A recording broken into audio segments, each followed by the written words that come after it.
I call this City Council meeting to order. Please rise and join me for the flag salute.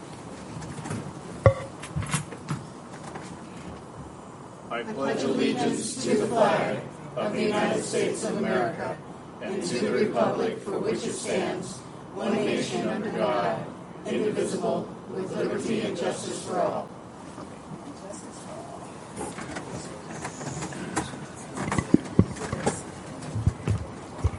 Okay, thank you all for coming. Council and staff, I would remind you to speak into your mics so that everybody can hear tonight. We have staff is present with the exception, I don't see anybody from fire. Are they coming? No, they're not. The assistant chief's out on his wedding anniversary, 26 years. Oh, well, that's a nice excuse to have. Well, I told him if he was going to take his wife, Judy, to dinner, we could make an exception for him tonight. But if he was just going to go do something else, then no can do. Come to the meeting. Nice. So I think Judy's getting dinner tonight. Oh, good. And we'll ask her tomorrow. So this brings us to the consent calendar. It's a rather long list tonight. In fact, it goes to the second page, so it's A through L. Mr. Mayor, I'd like to make a motion that we accept the consent calendar for the meeting of August 8th, items A through L. Second. Okay, motion was made by Councilmember Lemley, seconded by Councilmember Johnson to accept the consent calendar items A through L. Is there any further discussion? All in favor say aye. Aye. Opposed say nay. And it carries unanimously. Thank you, Council. That brings us to public comment period. So if you would like to make a public comment this evening, you have 3 minutes at the podium. State your name and address for the record. Remember, you're addressing the council and not each other, and it's not a question and answer period. So you've got 3 minutes to tell us what you think. Any takers? Carl. Carl DeYoung, address 1030 Warner Street, Sedro-Woolley. Good evening, Mayor and council members and city staff. I am up here to give a commendation to the Sedro-Woolley Police Department for an incident that happened last week on our block with a dog-person interaction where the compliance officer showed up and needed the support of the Sedro-Woolley Police. And I just wanted to say that they handled that with professionalism and did not escalate the situation. And no firearms were discharged, and some OC was sprayed. In fact, the officer had some blowback himself. So I just wanted to say thank you for the good training that they had and didn't have to escalate the situation. Thank you. Thank you, Carl. We appreciate that. Next. Hey, my name is Scott Scamhorn. My address is 4017 Willowbrook Lane, Bellingham, Washington. I came here with a bunch of friends to talk about allowing bikes at the skate park. I don't see why bikes shouldn't be allowed. The park isn't that busy anymore. Bikes don't really do any more damage than skateboards. These days, bikes are 20 pounds. They're all aluminum, rubber, plastic bar ends, plastic pedals, plastic pegs. We all just want to do the same thing as skaters do and enjoy something after work and have fun. This park has lights, which most parks around here don't. And most of us work till 5 or 6 o'clock, and we have nowhere to really go. Then we try to go to Sedro, and then we get kicked out, and our bikes threaten to be taken away. And just hoping that bike's allowed. Okay, thank you, Scott. Anyone else?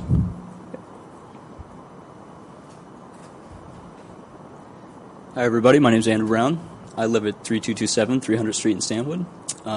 Just want to say good evening to everybody. And I'm here to address the bicycles in the park issue as well.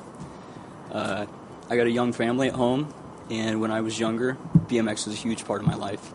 And a lot of times rode the river jumps here in town. Not very supervised, not very well. A lot of stuff could happen down there. I love it that you guys built a really big skate park, a beautiful skate park, well designed. I'd like my children to have an opportunity to go to a park like that. And for me, riding at the river jumps, and I didn't have that opportunity. A lot of it was hard work that we had to do ourselves. I'd like for my kids to be able to come to a park and just enjoy it, just like the skateboarders do. Like Scotty said, bikes are very safe nowadays. Just really want that opportunity for my children as well. Although they're very young right now, I'd like to give them that as they get older. And right now, you can see all these guys back here, mostly in their 20s. You could refer to them as mature. They're good guys. When you have a collective group of guys that have been doing this for a long time, they can teach the younger people how to properly approach skate park etiquette, let's put it that way. There's certain do's and don'ts in any situation, in any place. I feel like having a good group of guys like this could teach the younger guys. Typically, the people who are going to get the most enjoyment out of a skate park are probably going to be from 10 to 18 years old, I would say. Guys getting out of school, want to have a good place to go, enjoy themselves. This group of guys that are older can teach those young people the proper way to treat a skate park, to treat each other, to approach a situation safely. And I feel like right now we have a good core of those people. If you guys would consider allowing bicycles at your park, I think that this group of people here would be a good asset to you. And Got about just 30 like you to seconds. take that into consideration. Thank you. Thank you, Andrew. Ed, you were next.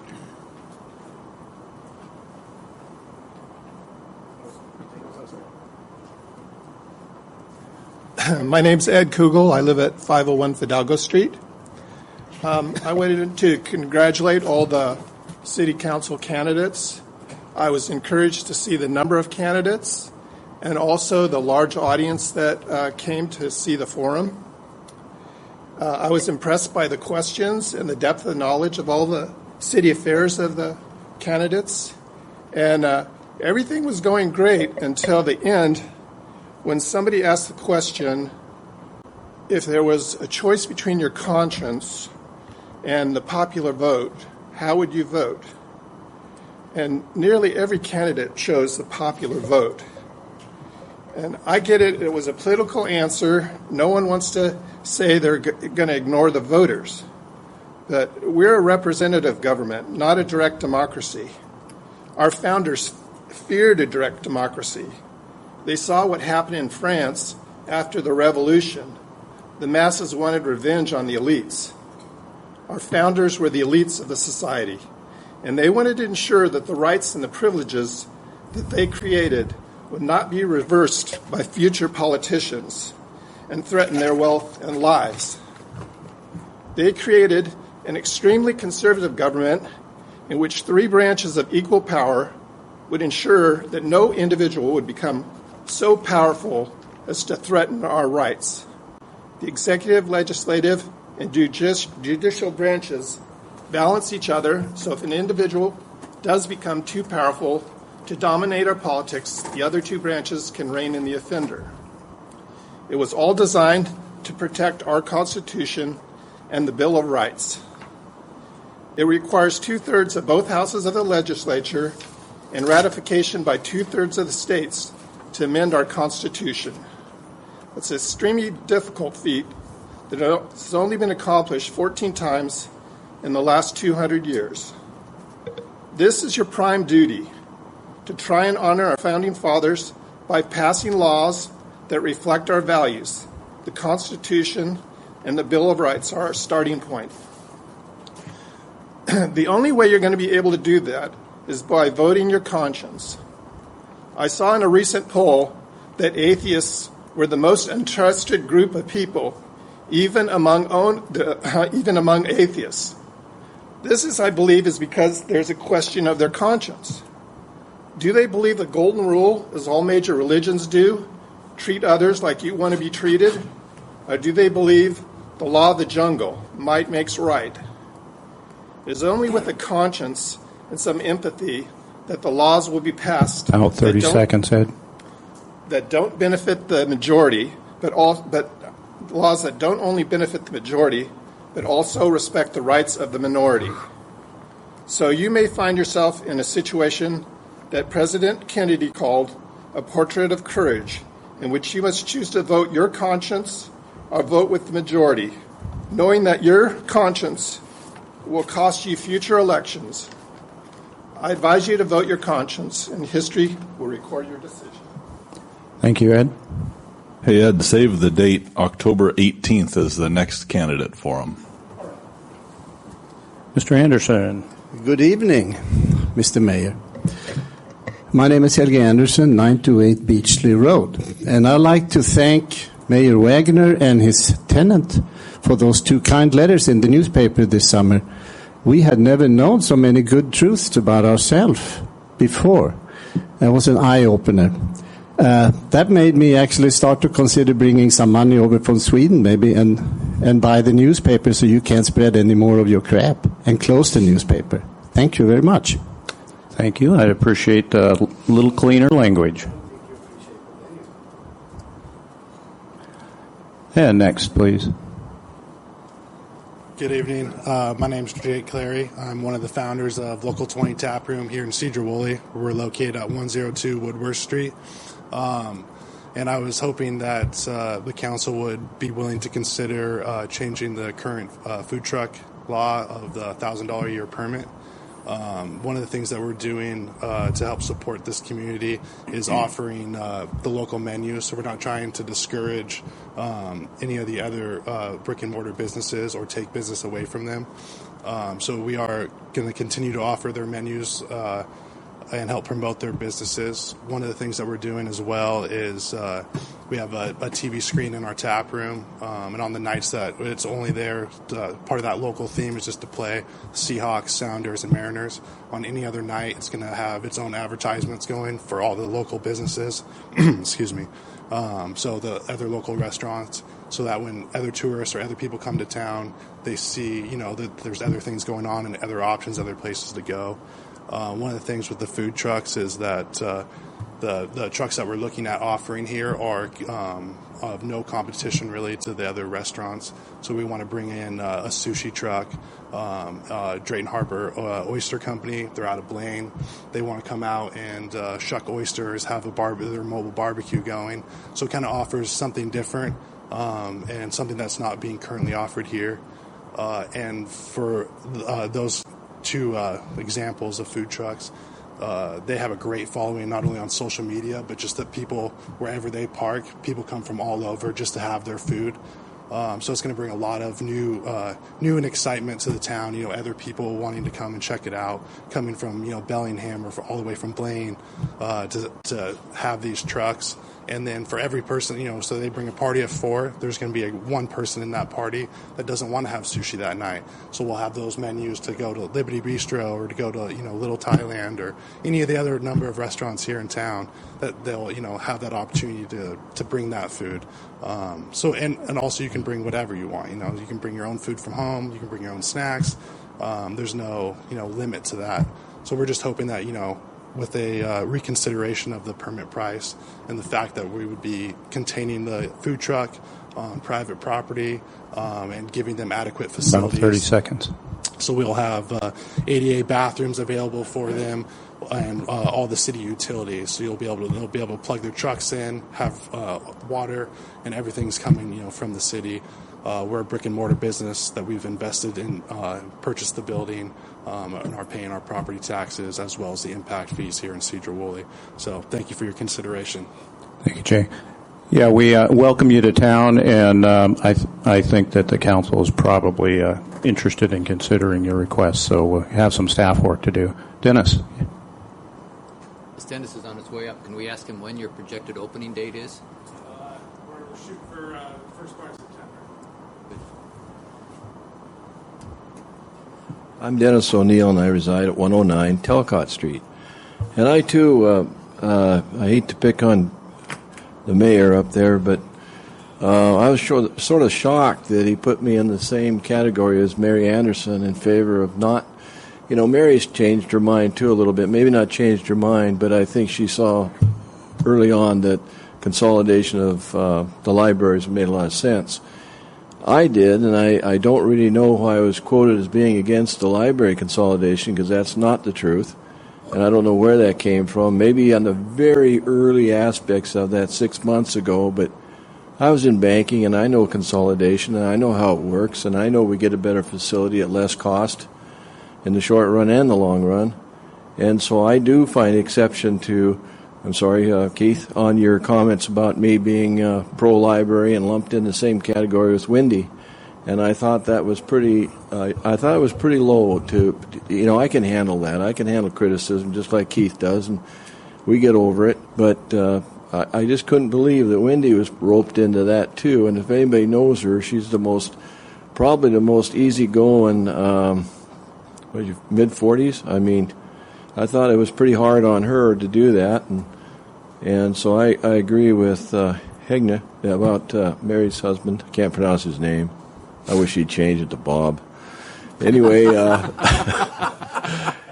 just wanted to mention that because if I didn't mention it, it would probably indicate my silence agreement with what Keith had said about it. And I don't think it was appropriate. And I think that everybody remembers when I got up here and apologized, I think it was 2 weeks ago or 4 weeks ago for, saying something about deaf, dumb, and stupid to council members. And I still think that was quoted totally out of context when I talked to the paper, but I'm not going to go there anymore. But I think it takes a big person to come up and say personal attacks really aren't warranted at any time by anybody. And I think it got out of hand, and it makes it really hard to bring unity back and to make a common interest when you're, but when you make personal attacks, and that's what it was, I just think it makes it really tough, to get a working relationship with people that might be up there. It makes it really tough. Just my only comments, and I thank you for your time. Thank you, Dennis. Anybody else for public comment period? Phil?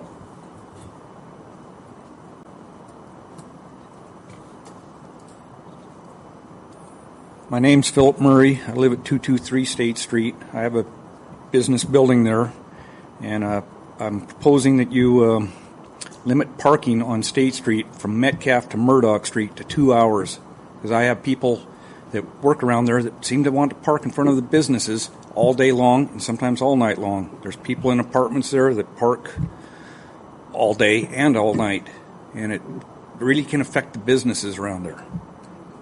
And if they want 3 hour parking, because somebody mentioned 3 hour parking, if they want 3 hour parking, go across the street because you have it over there. Thank you. Thank you, Phil. Anyone else for public comment period? Yes, sir, in front. James Vandekamp, 4017 Willowbrook Lane. James, could you say your last name again, please? Vandekamp. Thank you. I'm also trying to get bikes into the skate park in Sedro.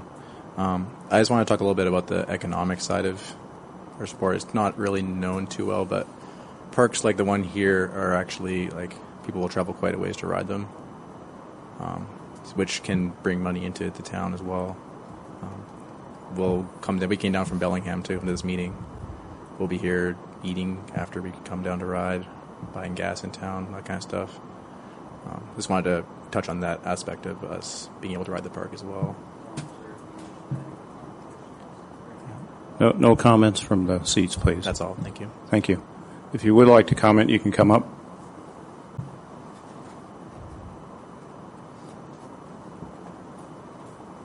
Sam Butler, 1245 Arezzo Drive. I've lived in Skagit Valley 25 years now. This is the first park that's actually been worth something. I can't even bring my boy likes to ride a bike, not a skateboard. I actually skate. I don't see any issue with letting these guys there, not at all. Provided, the right equipment, plastic bags, bar ends, stuff like that. I'd love to see my boy ride his bike there. Like he was saying, revenue, contests, you have contests there. That brings in people from all over. And, yeah, I just think that bikes should be allowed. Okay, thank you, Sam. Anyone else? I saw a hand in the back, way back. You're up. Did I have a comment from council? We'll let him speak first. Okay. Evening. My name is James Wood, 3601 Francis Road, Mount Vernon. And I actually helped design the skate park under the recruitment of John Hunter while I was an employee at Janicki Industries. And post being laid off from Janicki, they had a slowdown. I put in 50 to 60 hours of design time into the skate park, under the hope that I'd be able to ride my bike there, and sadly, it's turned out otherwise. My one visit, my bike was almost confiscated.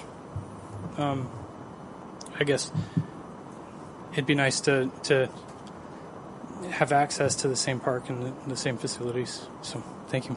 Thank you, James. Go ahead, Rick.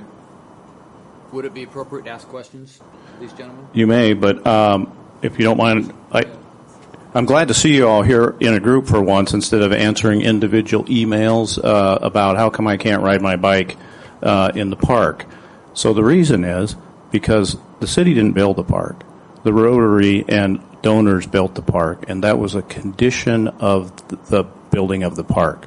We cannot renege on that, or we have cheated our donors out of a condition they put upon us. However, we're happy to work with a group, just like we have with football, just like we have with youth soccer, just like we did with the skate park. We have property.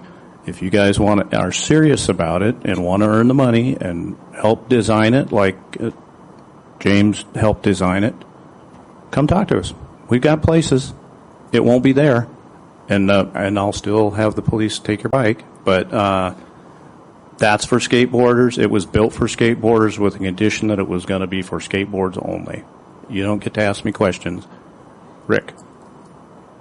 Kind of my question to these guys is if whether, obviously some of you are boarders, whether you've had conflicts with the boarders here, and that for the most part, if things change, you guys predominantly would ride evenings, more so because you're all working gentlemen and that, so you're here from 7 to 9 kind of things, where kids after school are here during the day. So there's not really going to be a lot of student conflict with you gentlemen being, and ladies, as older than who they are and things with that. So, yes? Because we could even do like bike night, Sprinker Skate Park in Sprinker, Washington, the YMCA, they have a park. They just allowed bikes this year full time for the first time in 10 years. And they did a trial period over a year of allowing bikes 1 day a week. And they had no pegs, plastic pedals, plastic bar ends, just to kind of see how it went. And he was really happy with how that whole transition went, and then went ahead and did bikes full time. So how about you guys set up an appointment to come talk to Parks and Rec and me, and we'll talk about a possible way ahead. Did you speak already? No, I'm not. You may approach the podium. What about talking to the Rotary Board and seeing? Yeah, that's something we can do. Yes, sir. My name is William Bird. Address is 635 Sandpaper Place, Burlington, Washington. I do want to add on the bicycles at the skate park because the sign does say no non-skateboarders allowed. I see scooter kids and rollerblades there all the time. The police give them no hassle at all. That's basically the only other thing I have to add. And, I mean, we wear helmets. We've been at the skate park a long time. We stay out of everyone's way. If someone's coming at us, we move. You know, there's never any collisions.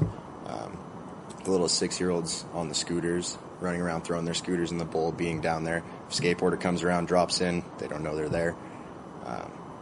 That's pretty dangerous. So I just wanted to add the no non-skateboarder sign. Scooters and rollerblades, I see them there all the time, and they never get any grief for it. So that's all I have. Thank you, William. Anybody else for a public comment period? Okay, I'll close the public comment period at this time. We'll move on to item 5, unfinished business. This is City Council Critical Goals and Objectives. It's a second reading, and it's on pages 81 and 83 of your packets, Council. And Aaron, are you introducing this? Yeah, there's really nothing to introduce. You can see the track changes version in the packet with the modifications that were a result of your discussion at the last meeting.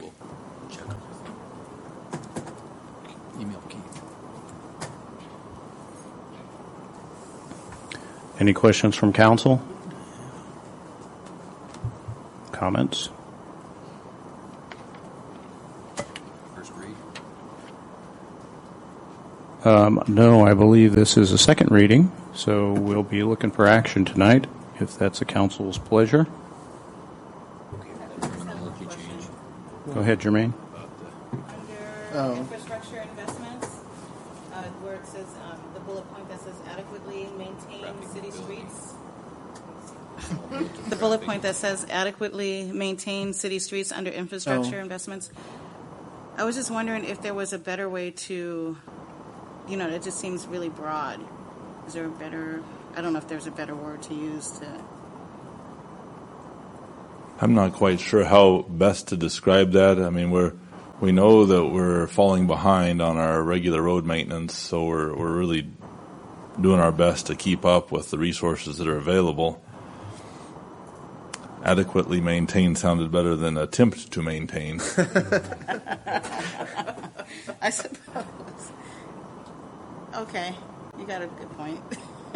and I think originally it said maintain, and I thought that was not wonderful because we know that we don't have the capability to fully maintain our road and sidewalk infrastructure as it's currently built. True. Okay. Thank you. So the recommended motion is at the bottom of the page on 81. Make a motion to adopt the updated critical goals and objectives. Second. The motion was made by Councilmember Cornegay, seconded by Councilmember Johnson to adopt the updated critical goals and objectives. Any further discussion? All in favor say aye. Aye. Opposed say nay. And it carries. New business. We have 3 items under new business. The third item, the Sedro-Woolley Museum lease, is an information item. It's something that we have put out to the museum, and they've asked for some time to review the concept and see how it would affect them. So we're just going to go to items 6 and 7. Item 6, proposed amendments to the definition of building height in Chapter 1704, Sedro-Woolley Municipal Code. It's a first reading on pages 84 through 92, and I believe this is John.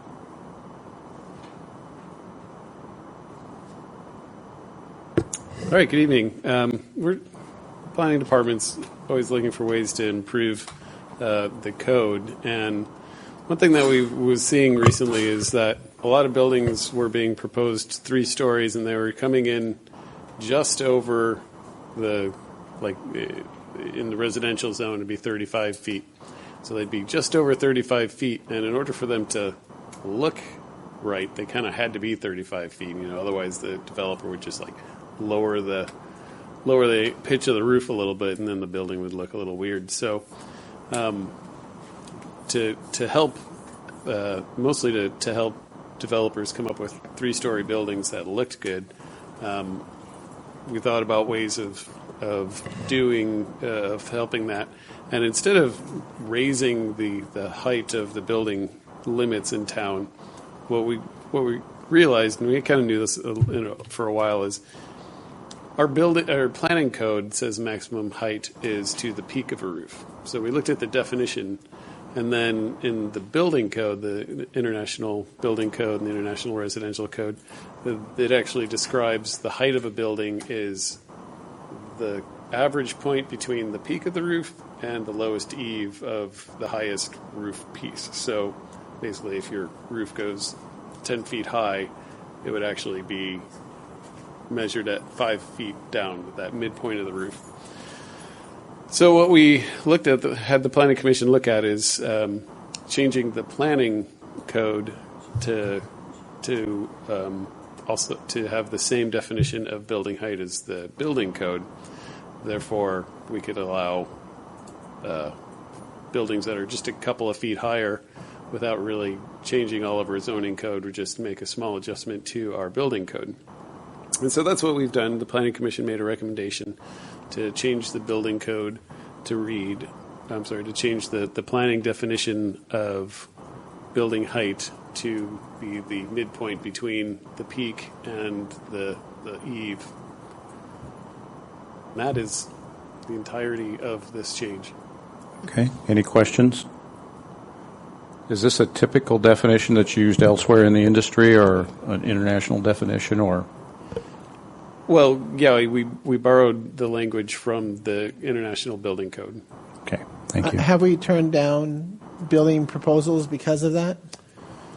No. Or are you just seeing a potential conflict in the future? No, we've, typically they ask the planning department then to have to approve an administrative zoning waiver for an additional 2 feet in height, which is a lot of extra work and expense because it costs money to apply for that, and time for the developer to wait for us to say, yes, you can have 2 additional feet. It's not really. And so we're trying to alleviate that, unless, of course, the council feels that we should be strictly limiting to a certain height, and then this change would not happen. Okay. Any other questions for it's a first read? So if you have any, you can bring them back to John. Item 7, resolution closing a portion of Talcott Street at Central Elementary School. This is a first reading, page 93 to 95 in your packets. And who's introducing this? Aaron? Sure. So this is an item that's been discussed at City Council a number of times, and it's also been discussed between the city and the school district probably half a dozen times. The concept is to take the area of Talcott Street that is currently closed during the school day and during the school year and leave it closed permanently. And ultimately, the idea would be to allow the school, which owns the property on both sides of Talcott, the capacity to more securely access all of their property, as part of their security upgrades during the school day, but then during the non-school time to have that area that's currently open to community use still open to community use. So this resolution is drafted with a 1-year trial period because we don't have that plan fully developed, and we're also not sure, what unintended consequences may be out there. So what this resolution says is we would close it at the beginning of the school year and not reopen it until a year from now in August, the end of August, and maybe not ever, depending on how the project proceeds. The only exceptions would be, of course, emergency vehicles, utility service vehicles, because we've got some utilities in there, school buses, and funeral processions. So that's the way it's drafted, and it's like I say, it's a 1-year trial period. I think part of what the school's looking at is continuing to work with the parent group for the investment as well as possible bond dollars that could be used to complete the security work that they'd like to complete. In terms of city cost, I think it's pretty minimal. Our crews will need to go out and probably install some signage at Talcott at the 2 ends of the block to indicate that it's no longer a through street. And I would expect that Mark will probably put something more on the closure arms besides a stop sign, something that meets our traffic manual for a barricaded point on a street. So pretty minimal cost from a city standpoint. Okay. Any questions, comments? I just have one comment. So living on Talcott Street, one thing that I have noticed during the summer is that there are a lot of people who still utilize the schoolyard, and we still have a lot of people who are just flying through those stop signs and actually fly up that road. And it can be a hazard. It can be a potential hazard, danger to those who are there with their children or the children who are there playing. So I like the idea of this. There are a lot of kids that come on their own. Yeah. Those that are 7, 8, 9, 10 years old. They do. On that equipment on the north side of the street. They do. That's right. That equipment's also in the process of being upgraded by the parent group, so it may very well attract more community use post-upgrade. Yeah, kids use that as a playground year-round, so it's their park for the neighborhood. I had a chance to doorbell today, and from the 400 block through to Township, talked to a lot of people. Only one negative, and she just thinks the school impacts her too much already. But the neighbor across the street thinks it's wonderful. So I did want to say, though, that I talked to one resident who went to a school with a guy named Johnny Ingstrom, and he was hit, dragged by the car, survived the ordeal with the automobile, but that is when the district in the 1960s started using that gate during school hours. And I just think, with the with the amount of traffic that it sees, with that playground having access. I just think this is the right thing for the neighborhood and for the kids who use that. We don't need another Johnny Ingstrom. Anybody else? This is a first read, so no action tonight. Well, I was going to say also, that road hasn't been repaired at all. It's pretty rough, isn't it? And people are still flying down that street so much. Well, it's newer than most railroad bridges. And Burlington Northern tells us their bridges are in excellent condition, so therefore our road must also be in excellent condition. It's literally 100 years old. 101. I was out there earlier this week and had forgotten really just how bad it is from about, the 700 block to the 1,000 block. It's a remarkably crummy street in that section. I mean, just really bad. I don't think there's no slab jacking that would solve it. There's nothing like that. So, it's probably worth asking the question. There has become this, I don't know if it's true or if it's urban lore, that the neighbors like it that way. And it's probably worth asking the neighbors in that part of Talcott, what do you want to do? Is this something you want us to look at? And there are certainly treatments. Mark could design a project that would probably break up some of the concrete, put down some fabric, geotextile fabric, and then asphalt cover it. That would give it another, 20 years before it needed more work. Are you talking from 7th Street to Township, or from? Yeah, really. No, it's really that. So the other section, and of course I used to live in the 400 block. It's not that bad. I mean, my impression, but you get to the 700 block and it's that 2-block stretch. It's a whole different story. I don't even know how you. I mean, you couldn't. I thought the mayor's coffee was going to end up all over the car. I know where all the potholes are on that street. That's right. Well, I see you. I'm all over the road when I'm going home. I know exactly where they're we could run the EVOC course down there. I do. I think it's more fun to drive on that. I think that's like a sport. But actually, that is a question I had. I was going to wait till council chat, whatever it's called. But three people why don't you asked wait me. till council chat then, and we'll do it then. All right.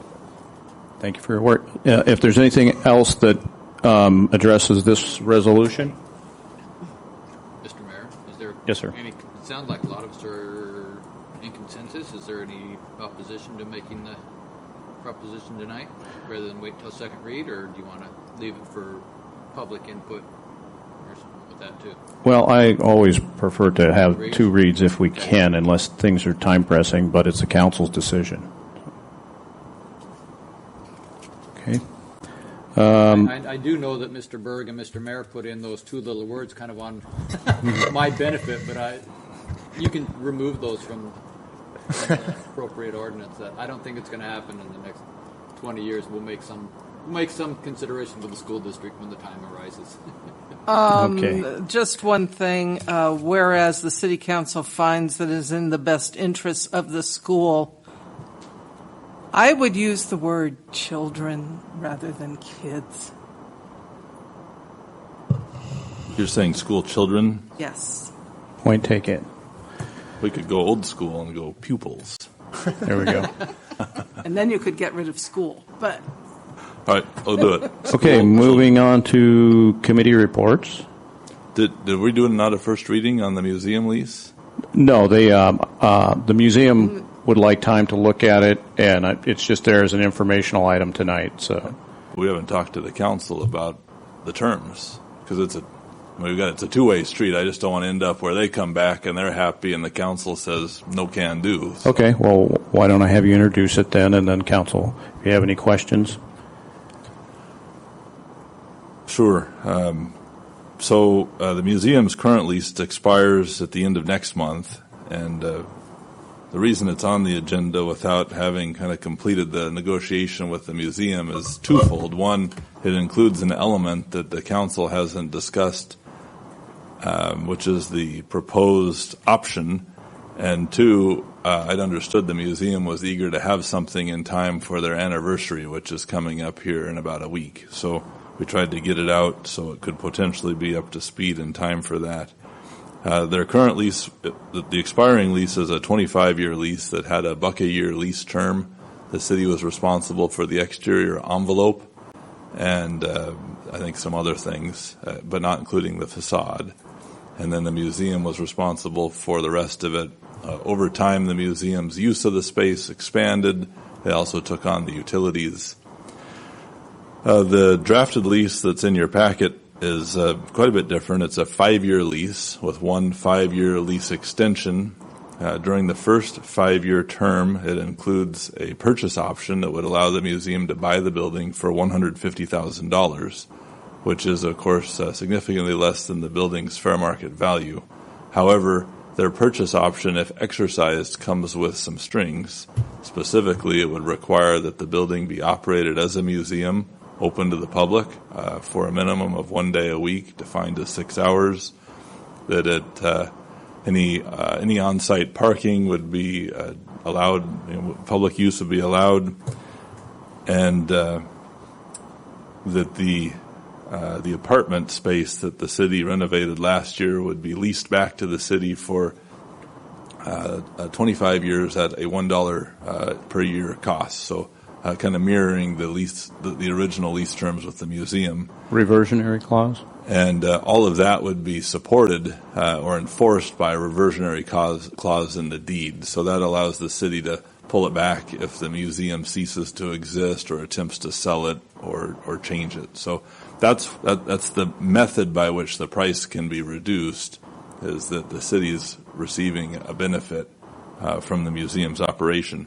The other significant modification to this lease, besides just having a lot more detail, is that it does shift the responsibility for building maintenance onto the tenant. So instead of paying the $1 a year, the museum pays nothing but agrees to maintain the building essentially to customary standards. So I would pull the city out of being the first phone call for the leaky roof or whatever it may be.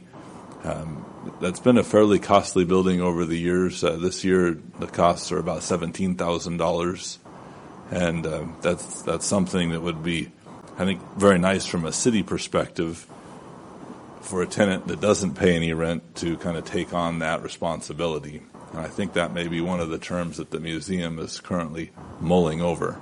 So that's how it was drafted. I guess the specific question for the council is do you have any direction? We're going to hear back from the museum after they talk to their board. This is kind of our first touch in hearing from you, other than the prior meeting where you expressed an interest in having at least a 10-year term. So that 10-year was accomplished with a 5 and a second 5 that is within the control of the museum. So they have the ability to lock up 10 under that scenario.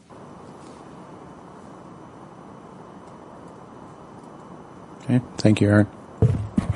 Aaron, can you confirm for me that this is not being considered a first read, being forced into second read next meeting? Well, it's first reading tonight. So if the city council was happy with it, if the museum was happy with it, had a chance to review it, came here tonight, said we think it's great, then we'd be asking you to take action so they could have it for their anniversary. But they have not had a chance to talk to their full board and their legal counsel and all of that. So they're working through their process right now.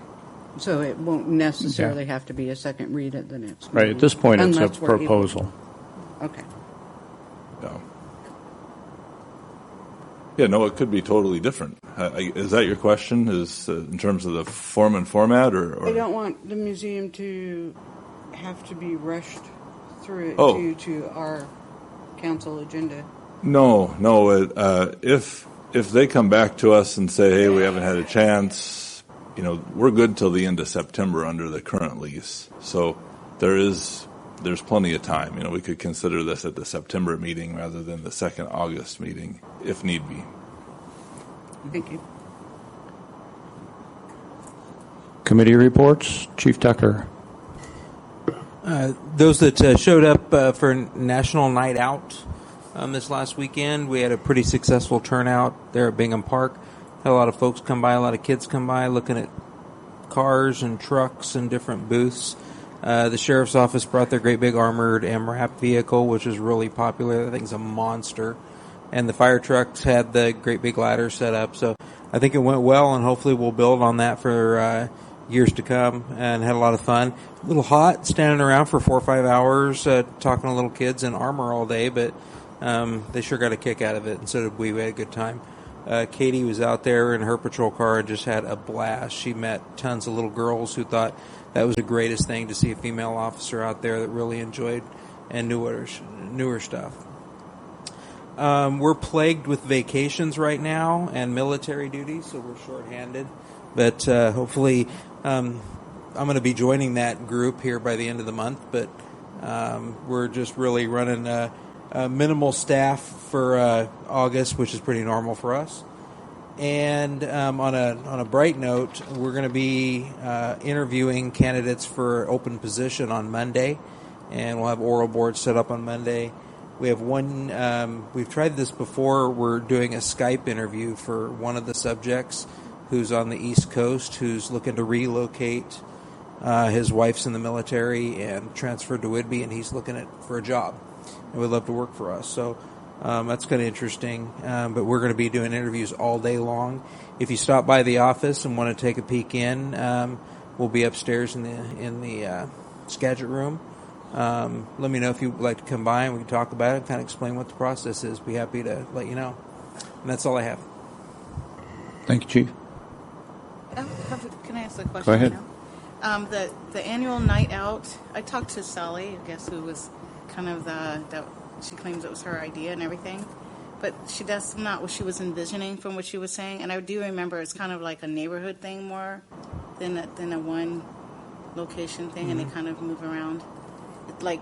The whole point is for neighbors to meet their neighbors, and I didn't know if that was something that could be worked into it maybe for next year, or like just a little bit different, like more traditional.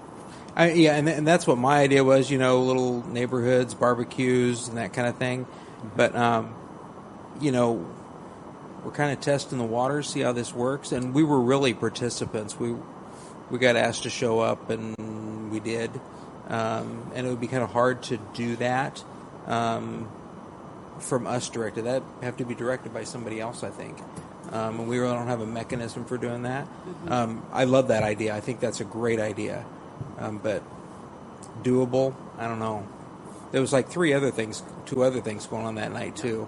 We had a concert at the park at the end of that and all that. And but it's an idea, and if somebody ran with it, we participate in that as well. I think it's usually on a weeknight too. Yeah. So that would help with the other events going on. That wouldn't be an issue, I don't think. Mm-hmm. Well, and we're in Washington, Western Washington, so we have a narrow window of nice weather to almost guarantee. So you have to kind of just hope for the best. But I love the idea of the neighborhoods, like neighborhood watches and stuff like that. We don't have the participation for that kind of stuff to make a lot of that happen from us. They have to be from... Yeah, we play actually just a small supporting role, so if somebody wanted to do that, and I did have this discussion with Sally Carlson several years ago, and like many, many great ideas, it's a great idea, and who's going to do it? Right. So Andrew from Boys and Girls Club decided he was going to do it. So when people step up and try to do things, I let them do it their way, try not to get in it. Mm-hmm. Anything else, Chief? Thank you. John? So the Planning Commission is going to be talking about a couple of things. Public Works Department's got some minor updates to the 20-year Transportation Improvement Plan, which is, well, not the Transportation Improvement Plan. I'm sorry, that's the wrong word. It's the comprehensive plan, so the 20-year comprehensive plan for transportation. So the Planning Commission is going to be holding a public hearing on that, as well as starting off looking at some of the rezone requests, and including the council had requested that the Planning Commission hold a public hearing, a set of public hearings to review possible options for the zoning of the area south of the of Jameson Street near the ball field, or the football field. So generally in the area of 109 Jameson, the former Sedro-Woolley Mill property. So the Planning Commission is going to be holding a public meeting on that. There's not going to be a hearing yet. We're just kind of introducing the topic, and which is holding public process to review what potential uses might be good at that site. To that end, I've spoken with the property owner. They're interested in doing something with their property. They're not entirely sure. They don't have any plans for their property, so they're interested in the public process and seeing if anybody has any good ideas for what might be down there. And I, of course, told them, careful what you ask for. I'm sure there'll be lots of good ideas. That's also the property that you may recall we've been pursuing an ecology grant for to do some environmental studies to see what extent of environmental contamination is on the property. So that brings me to our late materials that are on your desk. If you recall, we've talked about this in the past. The city's been applying through the Department of Ecology to acquire funds for a two-pronged environmental study. One is a Phase 1 environmental study, which looks at the history of the property from a land use perspective. They go through records and old permits and just basically a document search to find out what contamination might be out there. And that's more or less the extent of a Phase 1 environmental study. After that, then there can be a Phase 2 environmental study, which is actually going out there, poking around in the ground in the areas where it looks like where they had found there might be something from the Phase 1 environmental study. The City Council had given staff, and I think the mayor, who was a little unclear in the minutes, but had given staff and the mayor the ability to apply for and sign documents on this grant application. But just in case, we thought we'd bring this information to the council tonight. Just yesterday afternoon, received word from the Department of Ecology that there's $15,000 available for the Phase 1 environmental study in this year's budget. So that work would need to be done by the end of October, I believe. So it's a fairly narrow window. So the late materials on your desk today, I'm asking for two separate motions on it. One relates to accepting the grant from the Department of Ecology and authorizing the mayor to sign the grant application or the grant acceptance form. It's called an interagency agreement between the Department of Ecology and the city to conduct a Phase 1 environmental site assessment at the former Sedro-Woolley Lumber Company. And then the second part of it would be to sign authorize the mayor to sign a professional services agreement with Mall, Foster, and Alongi Incorporated to actually do the study. They're a consultant that would perform the Phase 1 environmental study, do all the research for us. So, as I said, the attachment 1 is the interagency agreement, which is the city accepting the grant, and the attachment 2 is the professional services agreement with the consultant to actually perform the work. This is something that we've discussed in the past. Probably would normally be a consent item, but it was late materials, so I apologize. But we wanted to move it forward as fast as possible and not wait another 2 or 3 weeks before the next city council meeting. Okay, thank you, John. Any questions for John? Those motions are on the back of the first page. Mr. Mayor, I'd like to make a motion to authorize Mayor Wagner to sign an interagency agreement between the State of Washington, the Department of Ecology, and the City of Sedro-Woolley to conduct Phase 1 environmental site assessment for the former Sedro-Woolley Lumber Company property. Second. Okay, motion was made by Councilmember Sandstrom, seconded by Councilmember Owen, authorizing me to sign an interagency agreement between the State of Washington, Department of Ecology, and the City of Sedro-Woolley to conduct a Phase 1 environmental site assessment at the former Sedro-Woolley Lumber Company property. Is there any further discussion? All in favor say aye. Aye. Opposed say nay. Motion carries. Mr. Mayor, I'd like to make a motion to authorize Mayor Wagner to sign a professional service agreement between the City of Sedro-Woolley and Ma Foster and Alongi Incorporated to perform a Phase 1 environmental site assessment of the former Sedro-Woolley Lumber Company property. Second.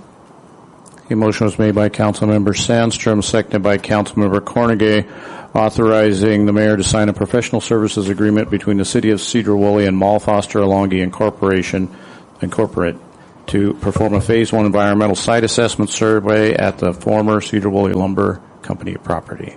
Any further discussion? All in favor say aye. Aye. Opposed say nay. Okay, and they carry. Well, that's $15,000 that we didn't have to help us identify what's out there, because I think that is in big part why that property is sat for so long, just rumors. Hopefully we'll get the answers. Thanks, John. Anything else, John? Nope. Mark? Oh, I yes. just have a question. Do you have dates yet set for the public hearing for a forum? So the Planning Commission meeting is August 15th, 6:30 tonight, right? Or 6:30 right here. And that's going to be a public hearing for the transportation the transportation element of the comprehensive plan.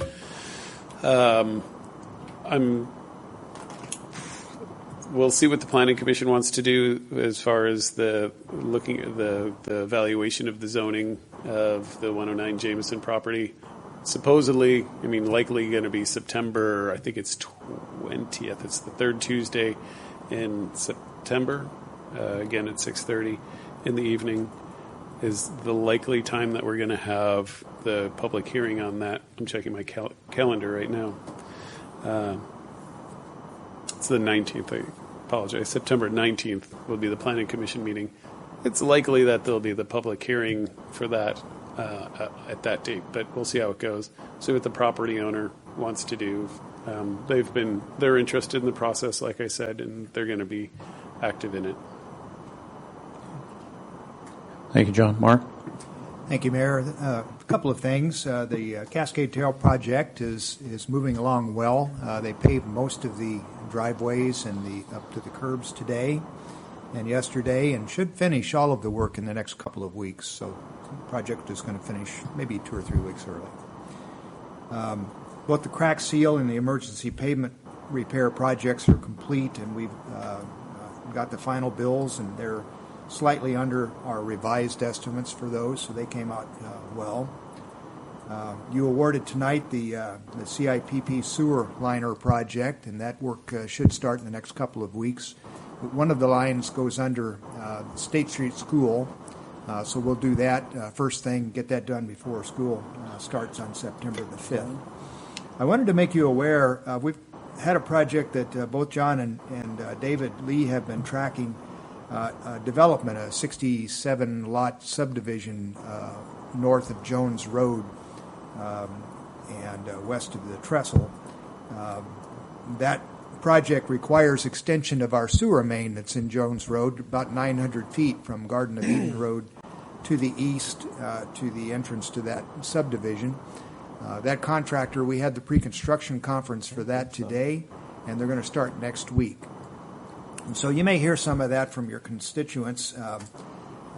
We are requiring them to maintain traffic for the residents out there and the trucking companies that are located in that area. But it's going to be difficult because it's a 14-foot deep sewer.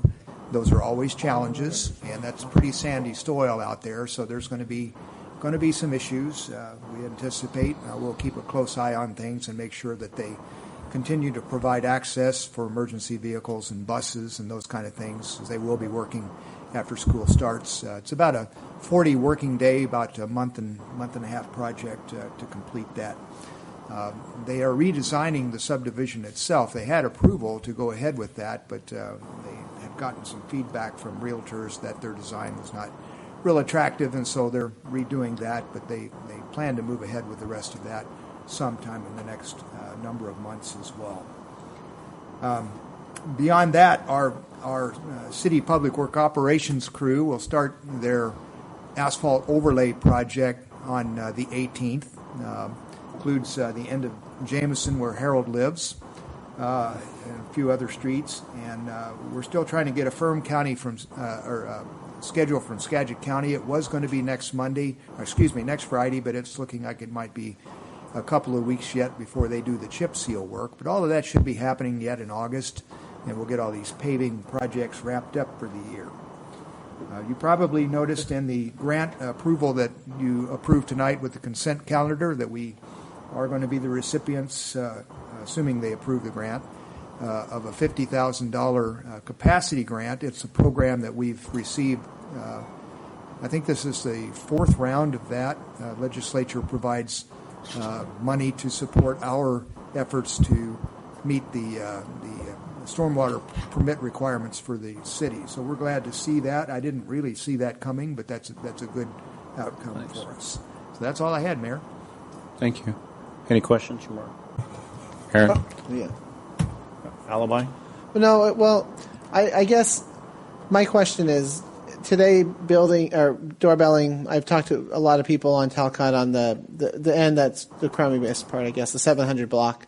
And I think 3 of the residents I spoke to asked about replacing that or repaving that. And I wanted to know, I assume because it's concrete, it's going to take big machinery to take it out and all. What is a true cost or an estimate of what it would be to replace that segment? Or, I mean, what's needed to actually rip it out and fix it? Or you said something about putting a membrane on it? Geotextile fabric, but I'll defer to the engineer. Yeah, I don't have an estimate. I haven't tried to do one on that particular road. It is quite a bit more expensive to deal with those old concrete slabs. There's a couple of ways it can be done. You can crack and seat them and use them as the base for the new pavement. In a residential neighborhood, that's probably problematic because it's going to shake the china and all the rest of that. Just plain removing them is going to be quite expensive. And then we're going to have the surprises of what's underneath of them because they probably did very little preparation when they built them back 100 years ago. But I can look into that for you over the next few weeks. Yeah, thank you. Because at least a few people that are interested in what it would take or really just please pave it and fix it. But, I don't know what's possible, so. We did, at the mayor's behest, we met with a company that does what's called slab jacking a few weeks ago to see if we could straighten up some of the ones that have tilted over time. We got an estimate back from them, and it wasn't cost effective for what we would have gotten out of it. So there is a possibility that we could do some pre-leveling and put, it's called a Tensar geogrid fabric on there that is relatively successful with preventing the reflection cracking to come through. I've done that successfully on concrete pavements a number of times over the years that have held up quite well since then, but not in as bad a shape as Talcott is with the tilted slabs and stuff. So I'm not totally sure about that. If we were going to go that route, I'd probably want to try a block or two rather than the whole thing before I went to the extent of doing all of that. Well, you're looking for the scope would just be 7th to Township, right? Well, yeah, I guess. I mean, that's where people ask. That's so. by far the worst area. Yeah. And they're right on the 700 block, right? Both sides of the street were not happy. So just curious. Yeah, Mark, with that, in that all of the 800 block is curbed. The 700 block, the eastern half is curbed, and the western half is just Flat. Grass and things too. Would that entail curbing the entire street down to 7th Street? Because a lot of those people have gravel driveways that they pull off and park into for additional parkings. So would that alleviate or eliminate some of their parking opportunities? Well, I haven't looked at that I know what you're talking about, but I haven't looked at that closely enough to be able to answer that question right now. It all comes down to dollars. Those are local access streets, so there are no grant funds available for that whatsoever. We would have to fund that out of our very slim local access program. And it's going to be tough to do that. I can say that up front. As you know, we've been gradually raising our local access road budget. We're spending about $100,000 a year on chip seals and the little bit of overlays we do on those and things. And a project like that could easily be $500,000 for 3 or 4 blocks. Would LIDs be involved with that to get the residents to do that? Well, LIDs is the way they were originally built. Yeah. And certainly that is a vehicle that can be done. We haven't done one here in quite a long time, but they are a possibility. And there's nice houses in there, so it's possible people would be interested in that. So, yeah, that is a possibility. If I might request your indulgence for just a minute, there was one other thing I wanted to bring to your attention. You approved the final acceptance of the SRV contract for the Jameson project tonight. And I don't know if you had to look at that very closely. You've heard me say this before, but I just thought for your benefit and for the public that talks to you about building these larger projects that I should just reiterate how we came out on that job. It was about a $3.1 million job, including about $500,000 in right-of-way donations for the project. Our total cost, city dollars, on that project was a little under $30,000. The rest of it was grants, and that project, that's about as good as it gets. And in fact, of that $30,000, it really isn't even cash because I was the project manager on it, and we did the project inspection. The project actually covered about $173,000 of salaries for the city staff as well over the year and a half that we were working on that. And I think it's worth. I'm not trying to lift myself up. This is a good result for the city and the way we do our road projects, and we've had others that have come in very well also, but this is really the best one I've seen since we've been here. And I don't think we're done doing that yet. In fact, Fruitdale is also going to be a very positive one from that aspect because of the participation of the port and the county in funding that and the way we're doing it. We'll have more cash, but it's coming from our impact fee fund. For your constituents, when people ask you, how come you're spending all this money to build these new roads and not fixing Talcott and things like that? It's because we're leveraging these funds. They're gasoline tax funds through the state, predominantly through TIB, but we also designed that project with federal dollars through the Surface Transportation Program. And it's just a good result for us and a model that we want to continue to pursue as we continue to grow and deal with these traffic issues that we have around town. So just wanted to point that out to you, and if you do get questions, that's something you can certainly point out to your constituents. Thank you, Mark, and thanks for all the work that makes that happen. Aaron. So the reason that really happened is the day I was doing Mark's evaluation a couple of years ago, I'd just been to Costco with my refund check, and I bought the groceries, and they handed me the cash. And I said, now, Mark, why can't we build a major project and get cash back? So that's what he did. Brought it home. I just have a couple items. One is Puget Sound Energy has requested an easement to serve the Helping Hands Food Bank on our property out there. I'm working with them on a couple of terms in the document, but without objection from the council, we'll present that for the mayor's signature between now and the next meeting. This easement is necessary for the locating of utilities to the property. So is there any objection to us moving forward with that? Wanted to follow up on Phil's question. I've been out with Phil more than once, and I guess the question for the council is, are you interested in seeing an ordinance that would take the downtown parking restrictions and extend it east State Street to Murdoch? Yes. Okay. I think more specifically like a downtown business core. I know it's hard for some, maybe like leave the alleys be, but I think our parking lots and at least all the major arterials should have that. So Ferry Street and State Street in the CBD. I think State Street from Wally to Puget might even be reasonable. So which committee would you like to have a further discussion about this with?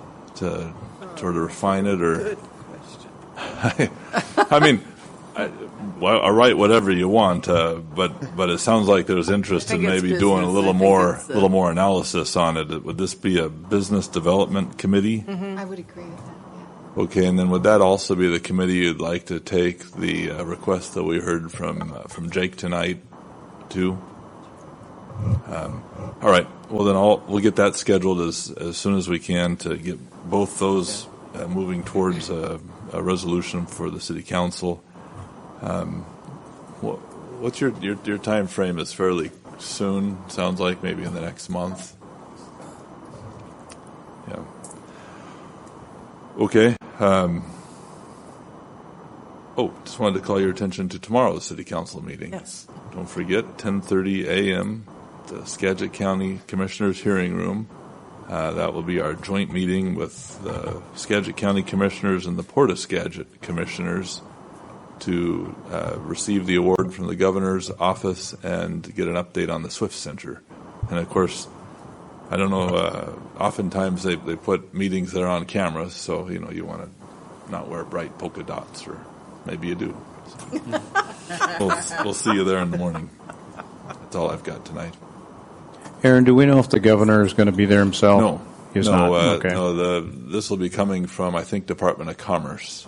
So Commerce staff will be presenting that award. Okay, thank you. Patsy?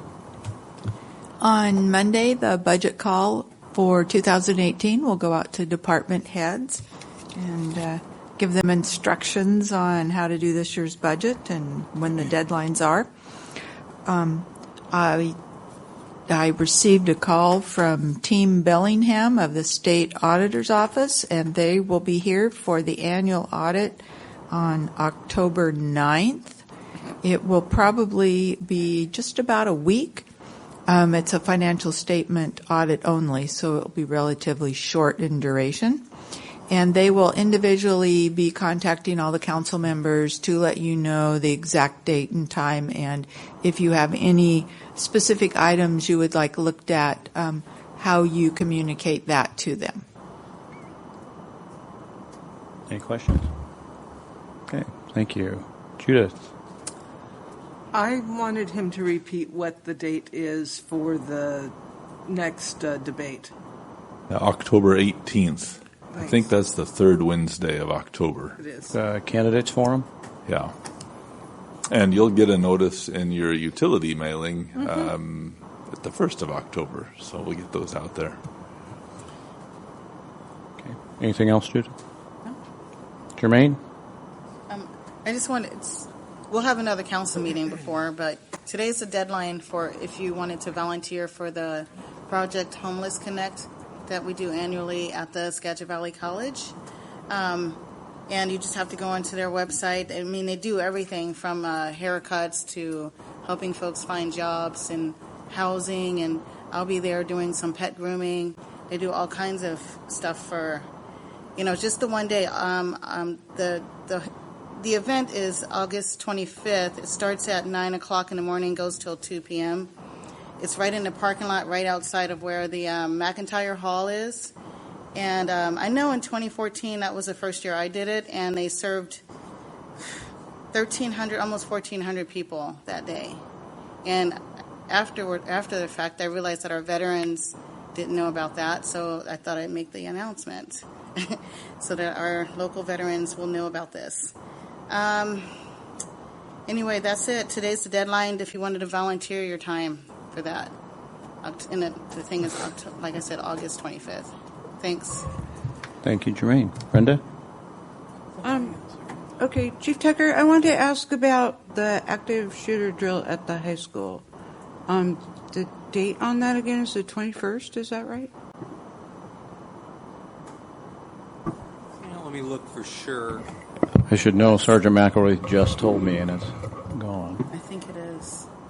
I erased some of that from my brain because I'm going to be in Nashville. Oh, lucky. So it's on August 22nd from 5 to 9 p.m. Right. 22nd. 22nd. Okay. And how might that impact the neighborhood? Is there... There's going to be, I think they've already started putting the word out, or the press release is going to come out from, I think I got the test press release from Kelly Cargile from the school district.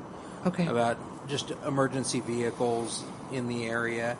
There could be yelling and lots of moving and lots of people that aren't normally there during that time is all. Okay, there won't be, like, roadblocks or anything? There'll definitely be roads blocked off with emergency vehicles. Okay. But typically it's going to be like, well, when we done it in the past, we pretty much occupied 4th Street instead of 3rd Street. But Okay. there'll be a lot of vehicles involved in it. Ideally, we're going to have 50 or 60 firefighters and probably 20 or 30 police officers if everybody that is sounding like they're committing will be there. And then people from the school district and, will occupy all the parking lots and all that. But it depends on exactly how realistic they get. When we've done this in the past, we actually fired blank rounds inside the school, and people weren't upset about the thought that people were shooting in the area. They were just pissed off that there was noise. Mm-hmm. And it was actually gunshots going off in the school. So there may be some noise and all that, but we're going to be done by 9. So. Okay. Do you think it'd be possible to get a copy of the press release so I could go hand them out? I don't know if Aaron's seen that one yet or not. I just got it from Kelly. Because I know there's always people that say, well, I never read the paper. I had no idea. Yeah, we can get you a copy of the press release and also the Critical Incident Management Team pre-incident training is on the 21st at 10 a.m. Now, what was that? The pre-incident training is on Monday the 21st at 10 a.m. And, Krista's recommending that any of our folks who are going to be at the incident or participating, either observing or acting in the incident, be at the training. And they are still looking for some people to run out of the classroom or be injured in the classrooms. So I will forward you this email that has the dates and times. And what Krista is specifically asking for is who's going to be there. So I knew you were interested. I think I understood you were interested, Jermaine. Yeah. Judith, Brett. Okay. So the 4 of you are intending to be there. Are you going, Judith? 2. The active shooter drill? No? No, I don't believe Okay. I am. All right, so Jermaine, Brenda, Julia, Brett. Aggies would I be will too forward the 4 of you this email and copy Krista so she can kind of keep you in the loop as to what's going on. My understanding is they're intending this to be as realistic as possible, which is why they want you to go to the pre-incident training so you don't walk out of there shocked by what you've seen. Because we actually have had some emotional responses from school staff whenever we go through mock scenarios, and kind of nice to get an inoculation before you go in and know what you're talking about. Because they'll probably be moulaging up the kids, and there'll be kids that look like they have wounds and all that. So the kids love it. Just as long as you don't request my attendance to be there from that standpoint down the street, we're okay. We did get a hold of Haley, let her know at the coroner's office. Okay. And then, Mark, I think this would be a question to ask you. I have a resident in my ward who gets around in a wheelchair and has difficulty on Metcalf down by the Eagles where there's kind of a drop. And is there anything we can do about that type of situation on the ramps where they go down to the street? There's maybe an inch, maybe 2 inches. Yeah, we visited. He came and he called me about that, and I've actually got a work order out for our street crew to grind those off. Okay. We think we can grind them down adequately. They're not going to be ADA standard, but they will. It'll take. There's like a 2-inch drop on a couple of those, and one of them is not quite that bad, but of the 4. But we're going to do that, and it should happen. As I mentioned, they're getting ready to pave, so they're all focused on that. But in the next month, that should happen. Okay, great. Thank you. Do you want to mention your cemetery work party? Yeah, I'll bring up the cemetery work party on Saturday the 12th at 10 o'clock at Northern State Hospital Cemetery on Helmick Road. We're going to have a work party to go out and trim the markers. We can only trim the grass. We can't do any digging and moving the markers whatsoever, but we're going to be trimming the grass. There's approximately 200 markers out there that we've found so far, and we're going to be addressing those to trim them back up and make them visible again. So anybody's welcome if anybody'd like to come up there at 10 on Saturday. Thank you. Julia.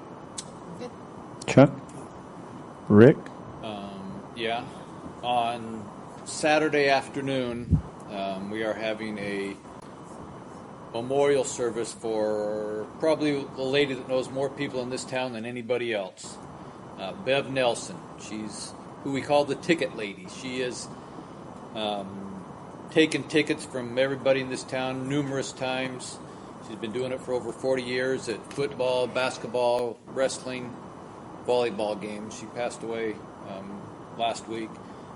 Having a committal service at the Hamilton Cemetery Friday morning, but a public memorial service at the funeral home at 2 o'clock on Saturday. And if any of you have attended any sporting event over the years, she's either, if she knows you from any point, she'll either wave at you or come give me a hug or something. So if you know her, come support her family or send them condolences on our website or something with that. City-wise, no, but from a personal standpoint, I had a great weekend. Monday was my first grandchild's birthday. He turned 1 on Monday. We had a birthday party for him on Sunday, and he's just a running bruiser. He's been walking for about 3 weeks, and he doesn't go around. He goes over. It's just funny to watch him. He just bulldozes his way. And on another great accolade, on Saturday evening, my daughter blessed us with our third grandchild, a little girl. So I now have 3 grandchild in the period of a year. So it's going to be great. Congratulations. Yeah, and they're all doing well. Yeah. Brett? I just want to thank the taproom guys for coming. It was a choice between $1,000 or not at all, and so that was kind of the best option we had. So I'm glad we're trying to fix that. I think food trucks and mobile vending add vibrancy and options for people to spend money. So thanks for bringing that forward. I had a question about the council strategic fund. I couldn't remember the origin of the money. Where does that come from again? It's a tax on domestic water. Oh, okay.